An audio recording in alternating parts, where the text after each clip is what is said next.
Assalamualaikum warahmatullahi wabarakatuh. Apa kabar nih teman-teman? Semoga selalu sehat ya. Nah, ini merupakan kegiatan aku di pagi hari, lebih tepatnya di hari Minggu ya teman-teman. Jadi aku itu kalau setiap minggu selalu belanja mingguan bareng sama Pak Su. Dan seperti biasa aku tuh kalau belanja mingguan ataupun belanja ke pasar itu aku selalu berangkatnya jam 5 subuh ya teman-teman. Jadi selesai sholat subuh langsung belanja ke pasar. Karena biasanya kalau masih subuh itu barang-barang yang ada di pasar itu masih fresh ya teman-teman, termasuk juga sayur-sayuran. Nah, ini aku mau spill apa aja sih belanjaan aku hari ini. Dan ini aku total belanjanya 280.000 ya teman-teman. Nah, hari ini tuh aku belanjanya nggak terlalu banyak, jadi stok belanjaan aku yang ada di kulkas itu belum habis semua ya teman-teman, termasuk kayak cabai, bawang dan lain-lainnya. Nah, ini aku belanja yang bahan pokoknya di kulkas itu udah pada habis. Nah, ini aku tadi ada beli daging ya teman-teman. Ini tadi aku belinya sekitar 25.000. Ini aku belinya nggak terlalu banyak karena hanya untuk campuran sop. Dan ini aku beli sayuran. Nah, ini aku mau kasih tahu ke teman-teman sekalian kalau sayur mayur yang ada di Ciledug Tangerang ini lumayan mahal ya teman-teman. Ini aku beli daun singkong, satu ikat ini itu harganya 4.000 ya teman-teman. Nah, kalau di tempat kalian berapa nih harganya? Nah, ini untuk harga kangkung sendiri, ini aku beli satu ikatnya itu harganya 4.000. Nah, ini ada daun kenikir. Nah, ini biasanya itu aku sukanya dibuat lalapan ya teman-teman, itu harganya 5.000. Dan ini sayur yang paling mahal menurut aku. Ini ada bayam, satu ikat ini tadi aku belinya harganya 6.000 ya teman-teman. Enggak tahu kenapa harga sayur mayur yang ada di pasar ini terbilang mahal ya teman-teman, entah karena emang lagi musim kemarau jadinya sayur mayur itu jadinya mahal. Nah, ini tuh tadi ada tempe, aku beli satu papanya itu harga 9.000 ya teman-teman. Dan ini juga tahu, tadi aku belinya harga perbungkusnya itu 9.000. Nah, biasanya tuh aku kalau belanja mingguan stok tempe selama satu minggu itu 2 papan ya teman-teman, dan tahu itu 2 bungkus. Nah, ini lanjut, ini aku ada beli ikan asin ya teman-teman, ikan asin apa ya namanya, ikan asin kembung ya kalau nggak salah. Ini tadi aku beli sebungkusnya 10.000. Dan ada ikan teri Medan, ini aku belinya tadi harganya 10.000 juga. Nah, biasanya tuh kalau ikan asin kembung seperti ini aku sukanya ditumis cabai hijau ya teman-teman, kayak cabai hijau keriting itu dirajang-rajang itu disambal, enak banget ya teman-teman, apalagi dalam makannya itu pakai nasi yang hangat-hangat. Nah, ini tuh tadi ada udang ya teman-teman, aku belinya seperempat 10.000. Jadi tuh aku tadi belinya udangnya yang kecil-kecil. Nah, ini lanjut ada ikan lele. Jadi ini aku tadi beli ikan lelenya 1 kilo. Aku mintanya yang sekilo isi 3 ya teman-teman. Jadi karena ini tadi sekilo lebih, aku belinya harganya 30.000 ya teman-teman. Nah, ini ada ayam filet. Ayam filet ini tadi aku beli setengah kilo, harganya itu 26.000. Nah, ini lanjut lagi, ini tadi aku ada beli ati ampela. Jadi satu pasang ati ampela ini harganya 2.000 ya teman-teman. Ini aku beli 5 pasang. Nah, ini semuanya mau aku beresin dulu ya teman-teman. Seperti ini, Masya Allah, cepet banget ya teman-teman, secepat petikan jari, Masya Allah. Ini kenapa aku cepetin, karena aku sebenarnya nggak terlalu pinter yang namanya food prep, nyusun-nyusun barang yang ada di mangkok-mangkok ataupun wadah-wadah seperti ini makanya aku cepetin aja. Karena di sini pasti ada yang lebih mahir dari aku gimana sih caranya food prep yang bener, makanya ini aku cepetin aja teman-teman supaya enggak lama-lama. Nah, ini food prep yang aku buat hari ini. Ini sebagian dari lauk pauknya. Kenapa aku taruh di mangkok? Karena aku kehabisan untuk wadah toples-toples food prepnya teman-teman. Ini makanya aku taruh di mangkok aja. Nah, ini hasil food prep aku kali ini. Nah, ini food prepnya udah selesai. Ini mau langsung aku taruh di kulkas ya teman-teman. Sebelum ditaruh di kulkas harus ditutup terlebih dahulu. Nah, kira-kira hasilnya seperti ini. Nah, tadi aku lupa spill sayur mayurnya teman-teman. Jadi sayur mayurnya ini untuk penyimpanan di kulkas biasanya nggak aku taruh di wadahnya teman-teman, dan biasanya itu aku kalau nyimpen sayur mayurnya itu di box penyimpanan di kulkas yang paling bawah itu ya teman-teman. Jadi biasanya tuh aku kalau nyimpen di situ sayur itu bisa bertahan seminggu lebih kadang ya teman-teman. Nah, untuk perlaukan udah aku simpen di freezer ya teman-teman. Nah, ini aku mau susunin dulu yang di bagian bawah. Nah, ini merupakan sisa belanjaan aku 1 minggu yang lalu. Jadi ini masih ada cabai, bawang-bawang dan yang lain-lainnya. Jadi makanya tadi aku pas ke pasar itu nggak belanja bawang ya teman-teman, nggak belanja cabai juga, karena emang cabai bawang aku masih ada lumayan banyak ya teman-teman. Nah, biasanya itu itu mood seorang perempuan ataupun seorang ibu bisa semangat lagi dalam memasak di dapur, salah satunya itu ketika kita udah selesai belanja langsung food prep ya teman-teman.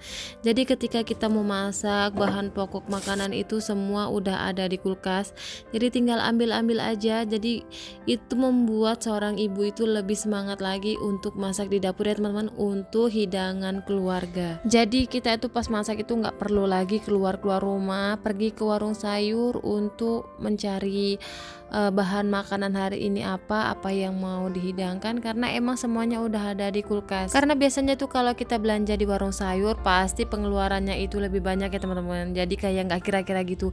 Jadi semuanya itu pingin dibeli gitu kalau kita belanja ke warung sayur. Beda lagi kalau kita emang belanjanya itu seminggu sekali, jadi kita tahu takaran masak kita hari ini itu apa.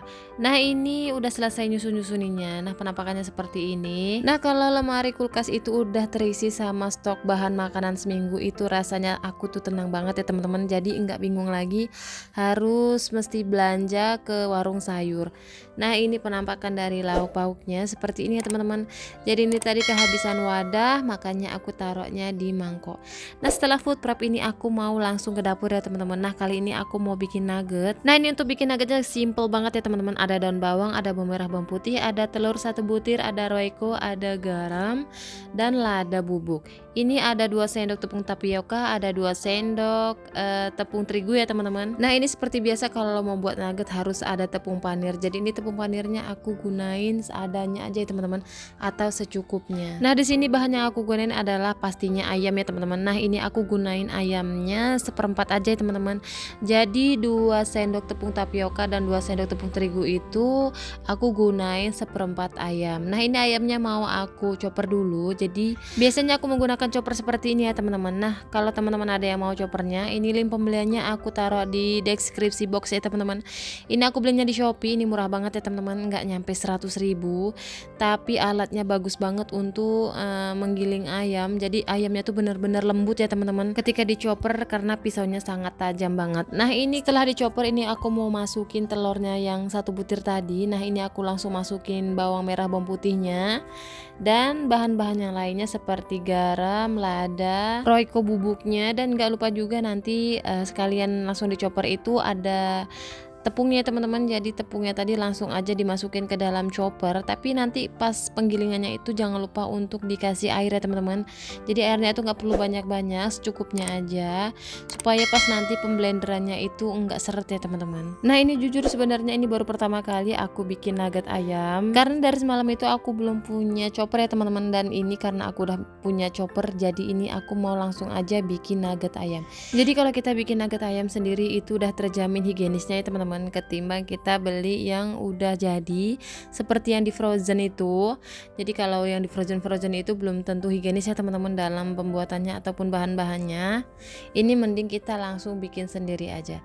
Nah ini aku mau ngolesin loyangnya dulu dengan minyak, jadi supaya nanti pas pengukusan itu nuggetnya enggak lengket ya teman-teman. Nah karena tadi aku bikin nuggetnya cuma menggunakan ayam 1/4, ini hasil adonannya hanya sedikit. Ini pas mau ngukusnya adonan dari nuggetnya itu aku taruh di tengah-tengah loyang aja ya teman-teman. Nah ini udah selesai dirapiin atau diratain, ini mau langsung aku kukus. Nah ini aku ngukusnya cuma sekitar 15 menit ya teman-teman, nggak perlu lama-lama karena nuggetnya nanti akan bakalan kita goreng ya teman-teman. Nah ini udah sekitar 15 menit, ini mau aku cek dulu, dan cara ngeceknya itu cukup ditusuk-tusukin menggunakan garpu. Jadi kalau garpunya itu udah nggak lengket, nggak ada tepung-tepungnya lagi, ini bisa langsung kita angkat. Nah ini sambil nunggu nuggetnya agak dingin ya teman-teman, ini aku mau bikin adonan olesan nuggetnya. Jadi ini aku menggunakan 3 sendok tepung terigu yang aku campurin air. Jadi gunanya untuk sebelum nuggetnya itu kena tepung panir, ini harus dicelupkan ke adonan tepung tadi dulu ya teman-teman, jadi supaya tepung panirnya itu lengket. Nah ini aku lagi motong-motongin nuggetnya, jadi nuggetnya itu nggak aku keluarin dari loyang ya teman-teman, takutnya nanti rusak ataupun patah-patah. Ini aku motongnya langsung di loyang aja. agar nuggetnya itu enggak rusak ya teman-teman. Nah ini aku udah selesai motong-motonginnya. Ini mau langsung aku campurin nuggetnya itu ke adonan tepung yang tadi udah aku cairin. Nah cara penggunaannya atau cara pengolesannya seperti ini ya teman-teman. Jadi nugget pertama-tama harus dicelupkan ke tepung yang kita cairin menggunakan air tadi, dan setelah itu kita masukkan ke adonan tepung panir ya teman-teman, seperti ini. Jadi kita bikin nuggetnya harus satu persatu ya teman-teman. Dan ini aku mau nyelesain dulu hasil nugget aku hari ini. Nah ini dia hasilnya. Aku bikin nuggetnya itu dari 1/4 ayam dengan menggunakan 2 tepung tapioka dan 2 tepung terigu. Hasilnya sebanyak ini ya teman-teman. Ini bisa digunakan ataupun dimakan selama 4 hari untuk stok bahan makanan untuk anak-anak. Nah ini pas aku masukkan di kulkas, ini tadi aku masukinnya sekitar 30 menit ya teman-teman. Dan setelah 30 menit ini mau langsung aku goreng aja. Nah ini aku pas gorengnya ini nggak lama-lama ya teman-teman. Jadi kalau udah kuning seperti ini aja, ini langsung aku angkat karena ayamnya itu kan sebelumnya udah matang ya teman-teman, karena udah dikukus. Nah ini kira-kira hasil masakan aku hari ini. Jadi ini sekitar jam 9 pagi, ini kami mau makan pagi ataupun sarapan pagi. Nah ini ada sambal terasi, ada singkong rebus, ada nugget yang tadi aku goreng, ada tempe. Nah ini itu ada kepala ikan lele teman-teman. Jadi kan lelenya itu aku fillet, jadi aku minta kepala sama tulangnya itu dibawa pulang. Jadi ini mau aku goreng kering, dan kira-kira seperti ini hasilnya. Nah ini aku mau sarapan bareng anak-anak dan suami. Dan seperti biasa kalau kami makan itu selalu di ruang tamu ya teman-teman. Biasa kalau kontrakan 3 petak, jadi ruang tamu adalah ruangan serbaguna. Karena ruangan tamu kontrakan 3 petak itu adalah ruangan yang multifungsi ya teman-teman. Selain untuk berkumpul-kumpul bareng keluarga, bisa juga digunakan sebagai tempat makan ataupun ruang makan. Nah sekian dulu ya teman-teman video dari aku. Semoga video aku ada yang bisa diambil manfaatnya. Terima kasih udah nonton. Jangan lupa klik subscribe dan aktifkan tombol loncengnya. Assalamualaikum warahmatullahi wabarakatuh.